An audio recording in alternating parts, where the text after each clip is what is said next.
झारखंड में 23 दिसंबर का दिन तब ऐतिहासिक बन गया जब आखिरकार 25 सालों के बाद पेसा नियमावली को कैबिनेट से मंजूरी मिल गई। यानी 5वीं अनुसूची वाले राज्य झारखंड में पेसा अब हकीकत बनने जा रहा है। नियमावली को स्वीकृति मिलने के बाद अब सरकार ने पेसा के प्रावधानों को भी सार्वजनिक कर दिया है। बीते 2 जनवरी को राज्य सरकार के पंचायती राज विभाग ने 28 पन्नों का एक डॉक्यूमेंट पब्लिक डोमेन में शेयर किया, जिसमें पेसा नियमावली के सारे प्रावधानों का जिक्र है। अब सवाल ये है कि इन 28 पन्नों में सरकार ने क्या बताया है। झारखंड में पेसा लागू होने से ग्राम सभा को कौन कौन सी शक्तियां मिलने वाली हैं? क्या पेसा की आत्मा को जिंदा रखकर नियमावली बनाई गई है? क्या पेसा नियमावली लागू होने से परंपरागत आदिवासी रूढ़िवादी स्वशासन व्यवस्था को मजबूती मिलेगी? क्या वाकई सारे लघु खनिजों पर ग्राम सभा का अधिकार होगा? क्या आदिवासी समाज के कुछ एक हलकों में पेसा नियमावली को लेकर नाराजगी भी है? अगर ऐसा है तो क्या परंपरा के अनुसार पेसा का मामला भी ज्यादातर भर्ती प्रक्रिया की तरह ही हाई कोर्ट और सुप्रीम कोर्ट की दहलीज तक जाएगा? दरअसल 24 दिसंबर को हर साल विश्व पेसा दिवस मनाया जाता है। इसके ठीक एक दिन पहले यानी कि 23 दिसंबर 2025 को झारखंड की अगुवा सरकार हेमंत सोरेन सरकार ने ऐतिहासिक निर्णय लेते हुए पेसा नियमावली को मंत्रिपरिषद की बैठक में मंजूरी प्रदान कर दी। झारखंड में पेसा को लेकर लंबे समय से बहस छिड़ी हुई थी। आदिवासी समूह लगातार पेसा नियमावली को लेकर पेसा लागू करने की मांग पर अड़े हुए थे। मामला कोर्ट कचहरी तक भी पहुंचा। मसला अदालत की अवमानना का भी बन गया। विभिन्न आदिवासी समूहों और अदालत का दबाव था सरकार के ऊपर। प्रेशर आदिवासी अस्मिता, भावना और चुनाव के दौरान किए गए वादों को निभाने का भी था। माना जा रहा है कि इन्हीं तमाम दबावों के कारण हेमंत सोरेन ने पेसा नियमावली को सरकार की दूसरी पाली के ठीक 1 साल के बाद लागू कर अधिसूचना जारी कर दी। अधिसूचना जारी होते ही पेसा नियमावली राज्य के 16 जिलों में लागू होगा। इसे 13 जिलों में पूर्ण रूप से और 3 जिलों के कुछ प्रखंडों में लागू किया जाएगा। अब बारी है प्रावधानों को विस्तार से जानने की, जिसके बारे में हम आपको इस एक वीडियो में बिल्कुल सरल भाषा में समझाएंगे। पेसा नियमावली को लेकर जारी अधिसूचना के अनुसार ग्राम सभा को शासन की सबसे मजबूत और सर्वोच्च इकाई के रूप में स्थापित किया गया है। अब आदिवासी गांवों में परंपरागत रूढ़िवादी स्वशासन व्यवस्था को सशक्त बनाने के उद्देश्य से लघु खनिजों से लेकर जल, जंगल, जमीन, बाजार, हाट, शराब, तंबाकू बिक्री, उधारी, साहूकारी, छोटे मोटे अपराधों, विवादों के निपटारे, नियंत्रण, परंपरा, रीति रिवाज की रक्षा, सामुदायिक संसाधनों के प्रबंधन के मामले में सीधे तौर पर ग्राम सभा का अधिकार होगा।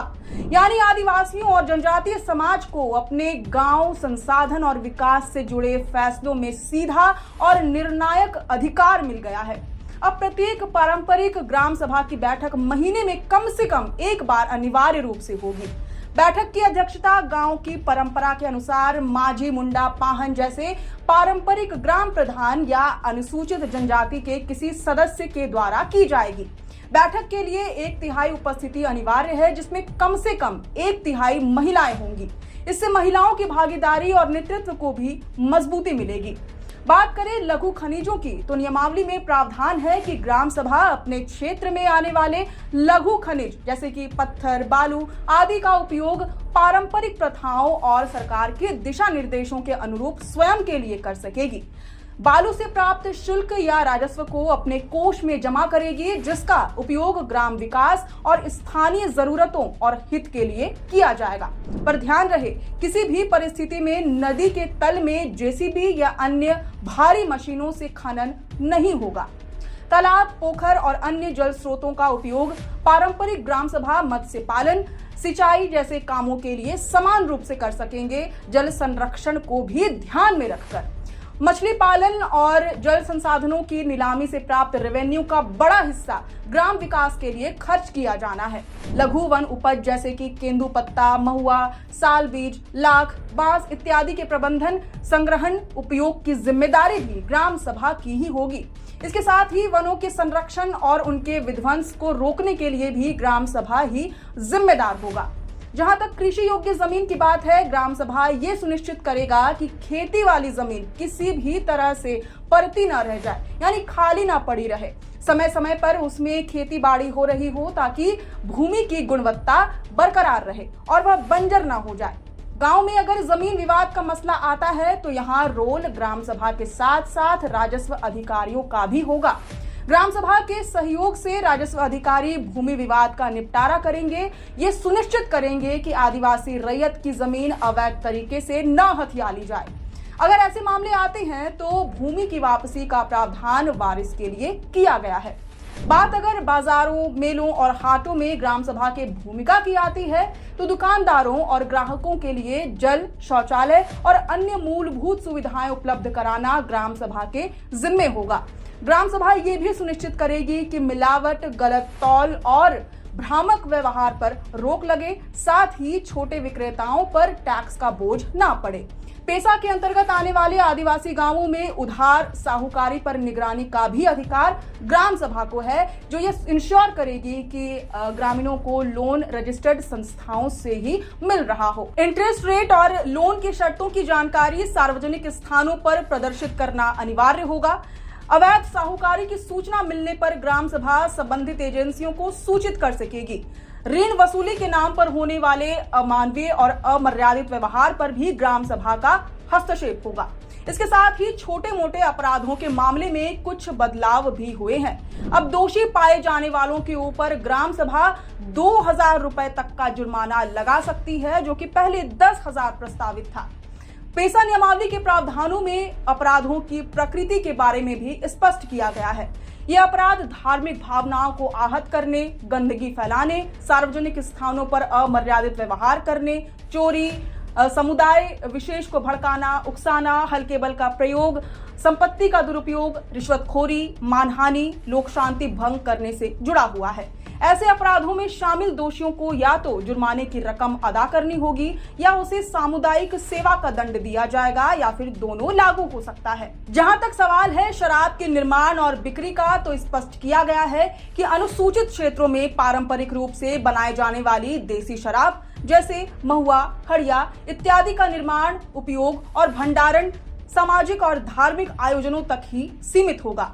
ग्राम सभा की अनुमति के बगैर क्षेत्र में शराब का निर्माण, स्टोरेज या फिर बिक्री नहीं हो सकेगी। बाल श्रम के मामलों में भी ग्राम सभा सीधे तौर पर प्रतिबंध लगा सकता है। वहीं अब श्रमिकों को ग्राम सभा की अनुमति के बगैर बाहर नहीं ले जाया जा सकेगा।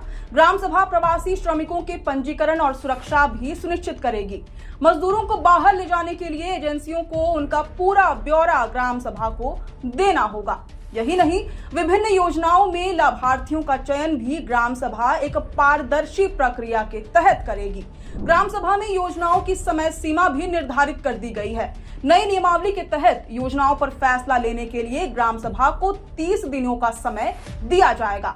ग्रामीण क्षेत्र में स्थित स्कूल, आंगनबाड़ी, स्वास्थ्य केंद्र, पीडीएस दुकान आदि की निगरानी का जिम्मा ग्राम सभा के ऊपर होगा। इन सबसे परे आदिवासी इलाकों में जब बात स्वशासन की होती है तो डायन बिसाही एक गंभीर सवाल बनकर खड़ा हो जाता है। इसी के मद्देनजर पेसा के नियमावली में इन कुरीतियों के खिलाफ ग्राम सभा को सख्त कदम उठाने और जागरूकता अभियान चलाने का निर्देश दिया गया है। नियमावली में यह भी स्पष्ट किया गया है कि ग्राम सभा के फैसलों को मानना अनिवार्य होगा। विवाद की स्थिति में पहले ग्राम सभा में सुनवाई होगी, उसके बाद अगर जरूरत पड़ी तब मामला जिला स्तर तक भेजा जाएगा। तो ये पेसा नियमावली के वो तमाम प्रावधान है जिसे हमने बिल्कुल सरल भाषा में आप तक पहुंचाने की कोशिश की। अब इस पूरी रिपोर्ट पर आपकी क्या राय है, ये हमें कमेंट बॉक्स में जरूर बताएं और अगर वीडियो पसंद आई हो तो अन्य दर्शकों को भी जरूर साझा करें। शुक्रिया।